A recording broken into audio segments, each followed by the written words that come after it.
Les postos, fin mai, début juin, quand je vous ai annoncé que ça allait être un mercato historique, non seulement du côté du Paris Saint-Germain, mais aussi des autres clubs. Parce que certes, depuis quelques jours, surtout depuis jeudi soir, et l'annonce du départ de Léo Messi du FC Barcelone pour le Paris Saint-Germain, d'autres transferts colossaux sont en train de se faire. Là encore une fois, une très grosse info concernant Lionel Messi, mais tous les clubs anglais commencent à se renforcer de plus en plus avec des salaires et des montants de transfert complètement incroyables. Jack Grealish, qui a signé jeudi dernier pour 117 millions d'euros à Manchester City en provenance de Tottenham, City qui a perdu hier contre Leicester City. Romelu Lukaku, qui va signer à Chelsea pour 115 millions d'euros. Et là, on apprend que Lautaro Martinez serait en passe de signer à Tottenham. Contre toute attente, Tottenham va débourser plus de 70 millions d'euros pour s'offrir Lautaro Martinez. Un nouveau coup dur pour l'Inter de Milan après le départ programmé de Romelu Lukaku à Chelsea et la vente de Hakimi pour 60 millions d'euros il y a plus d'un mois. Un transfert sorti du chapeau et défiant tous les pronostics qui pouvaient le penser, alors que l'Inter de Milan s'apprête à céder Romelu Lukaku, son meilleur artificier et attaquant la saison passée à Chelsea contre un chèque de 115 millions d'euros. L'avenir de Lautaro Martinez, 23 ans, le compère du Belge à la pointe de l'attaque milanaise, semblait scellé. Il devait rester et prolonger, bien que les Nerazzurri aient besoin de faire rentrer de l'argent dans les caisses.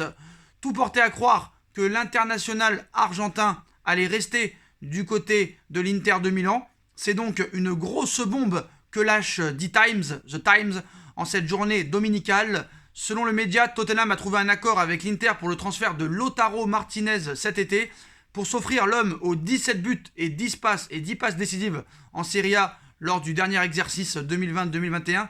Les Spurs de Tottenham vont débourser la modique somme de 70 millions d'euros, alors que le Times précise que divers bonus devraient être inclus dans l'opération, le club milanais évaluant son joueur à près de 90 millions d'euros.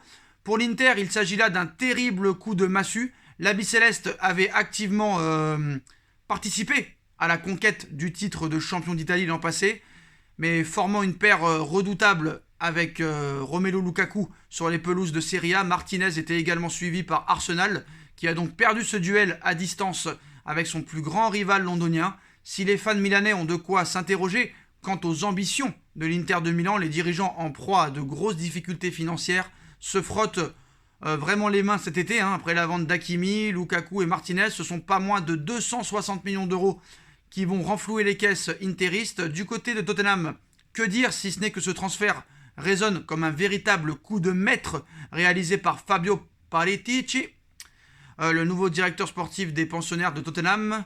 Lautaro Martinez peut être recruté aussi pour anticiper un futur départ d'Harry Kane à Manchester City, qui devrait être ainsi le 4e joueur à venir renforcer les troupes de Nuno Espirito Santo dans cette fenêtre estivale, après les arrivées de Pierluigi Golini, prêt avec option d'achat de 15 millions d'euros, Brian Gill pour 23 millions d'euros plus Lamela, et Christian Romero pour 55 millions d'euros. Un léger aperçu des ambitions de Tottenham en Première Ligue pour la saison prochaine. Alors qu'est-ce que l'arrivée et l'achat de Lautaro Martinez va anticiper un départ d'Harry Kane pour Manchester City? En tout cas, maintenant qu'ils vont avoir Lautaro Martinez Tottenham, je peux dire qu'il sera invendable, parce que Daniel Levy, président des Spurs, est intraitable au niveau des négociations et très très dur en affaires, un petit peu comme De Laurentiis à Naples, ou encore Claudio Nolito à la Lazio. C'est vraiment des mecs qui lâchent rien. Donc voilà. Alors est-ce que Harry Kane sera vendu? Je pense que c'est fortement possible, surtout que Harry Kane, on l'a vu, il est arrivé en retard à l'entraînement, il a un petit peu boudé, il veut partir, parce que ce qu'il faut savoir, c'est que Tottenham ne jouera pas la Ligue des Champions la saison prochaine, et ça prouve encore une fois qu'un club de Première Ligue peut attirer de gros joueurs, même s'il ne joue pas de compétition européenne. Donc voilà les postos.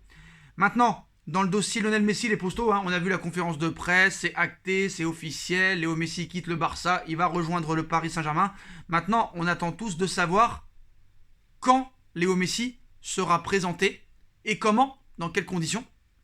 Donc maintenant, pour Léo Messi, il ne manque plus que la visite médicale pour que Lionel Messi devienne un joueur du Paris Saint-Germain.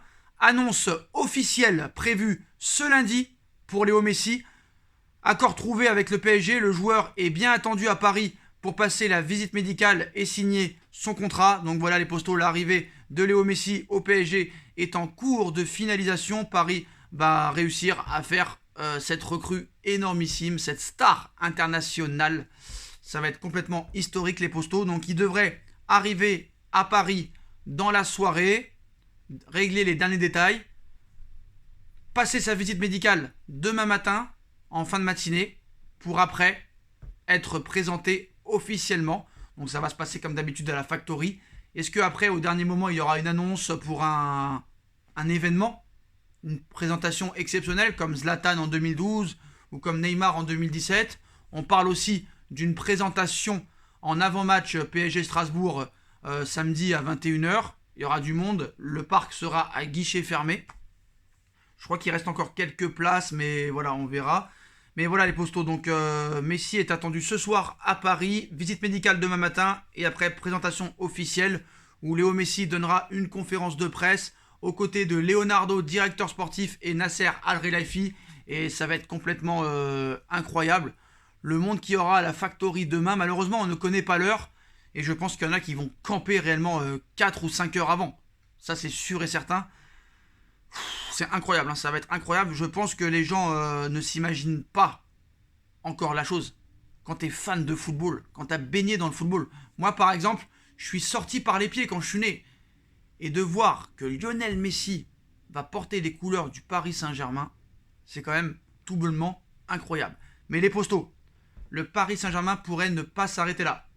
Ils ont mis 10 joueurs sur la liste des départs ou des prêts. Paris va tenter encore un autre joueur d'ici la fin du mercato. Alors est-ce que ce sera Eduardo Camavinga qui veut aller au Paris Saint-Germain? Rennes en demande 30 millions d'euros minimum. Est-ce que ce sera Paul Pogba? Mais après Léo Messi, quoi qu'il en soit, il faudra faire opération dégraissage. Et si Paris arrive à faire cette opération dégraissage, peut-être que Paris peut espérer un autre joueur. En tout cas, Paris veut attendre pour Paul Pogba peut-être l'année prochaine pour l'attirer libre l'été prochain. Même s'il y aura plus de concurrence l'été prochain. Mais Paris, l'année prochaine, ne va pas s'arrêter là. Si jamais Kylian Mbappé n'était pas vendu cet été et venait à ne pas prolonger et partir du Paris Saint-Germain libre l'été prochain, il le remplacerait par un autre joueur libre, Cristiano Ronaldo. Ce serait dans les petits plans du Paris Saint-Germain parce que si Mbappé s'en va, il faudra le remplacer. Et quoi de mieux de faire partir un joueur libre pour remplacer un joueur libre, pour le remplacer par un joueur libre. Ce serait totalement incroyable. Cristiano Ronaldo, Lionel Messi, Neymar dans la même équipe, mais surtout Messi et Ronaldo dans la même équipe. Ce serait fabuleux, ce serait incroyable. Surtout 4-5 mois avant la Coupe du Monde. Ronaldo sera en fin de contrat l'été prochain et ne poursuivra pas normalement avec la Juve. Et comme Mbappé touche entre 18 et 20 millions d'euros par an au Paris Saint-Germain, s'il venait à partir libre, ce serait le même salaire qui serait proposé à Ronaldo. Il n'y aura pas d'indemnité de transfert, il y aura certes une prime à la signature, mais voilà. Paris ne compte pas s'arrêter là dans les prochains mercatos et les postos. En tout cas, ça va être un moment complètement historique. Et dans le dossier Kylian Mbappé, il y aura des informations ce soir. Donc restez branchés, mais voilà. Il y a Toni Kroos aussi qui a réagi par rapport à la rumeur Kylian Mbappé au Real Madrid. Comme d'habitude, il a botté en touche en expliquant qu'il ne parle pas de l'intérêt d'autres joueurs qui ne sont pas au club. Mbappé, je préfère parler de joueurs bouclés, mais comme le Real Madrid veut toujours les meilleurs joueurs, l'intérêt pour lui ne me surprendrait pas. Donc voilà, on verra ce qui se passera. On a vu que Mbappé n'était pas au top hier, il faisait beaucoup la tronche, on verra ce qui se passera. Mais c'est sûr que si, moi, sur les échos qu'on a, si jamais il était vendu, Paris n'aurait vraiment pas le temps de se retourner, je pense. Honnêtement. Je pense, c'est mon avis. Après, t'as Di Maria, t'as Icardi, t'as Messi, t'as Neymar. Tu pourrais quand même faire avec ça pendant un an, mais voilà. Je pense que quoi qu'il en soit, Paris a un plan très concret. C'est de garder Mbappé encore une année de plus pour le faire évoluer avec Messi et Neymar. Ils vont essayer et continuer les négociations en espérant le convaincre. Et si jamais Mbappé n'est toujours pas convaincu et veut toujours partir, il partira libre l'été prochain et serait remplacé à court terme par Cristiano Ronaldo, qui lui aussi dans le même temps serait libre de tout contrat. Et je pense que à 37 ans l'année prochaine, Ronaldo ne négociera pas un salaire énormissime, mais je pense que 20 millions d'euros par an, ça pourrait le convaincre. Après, est-ce qu'il acceptera de venir jouer avec Léo Messi? Vous savez que les deux ont des égos surdimensionnés, donc on verra ce qui se passera, les postos. Donc voilà les dernières infos sur tous ces dossiers-là. On verra s'il y a autre chose dans les prochaines heures. Mais voilà les postos. Alors, Lautaro Martinez en route pour Tottenham. Messi, visite médicale demain matin. Signature dans la foulée, présentation dans l'après-midi. Et puis Cristiano Ronaldo qui pourrait venir remplacer Mbappé la saison prochaine. Dites-moi en commentaire ce que vous en pensez les postos. Je compte sur vous pour bombarder la barre de like. On like, on partage, on commente, on s'abonne. On active la petite cloche pour être tenu au courant des vidéos qui vont sortir. On me rejoint sur tous mes réseaux sociaux, sur mon autre chaîne YouTube SB Foot News. La cagnotte PayPal est disponible en lien en description si vous voulez faire évoluer la chaîne. Aussi des dons, si vous voulez faire via Super Chat, vous pouvez le faire. Et puis on se donne rendez-vous très vite pour une nouvelle vidéo. Tchuss.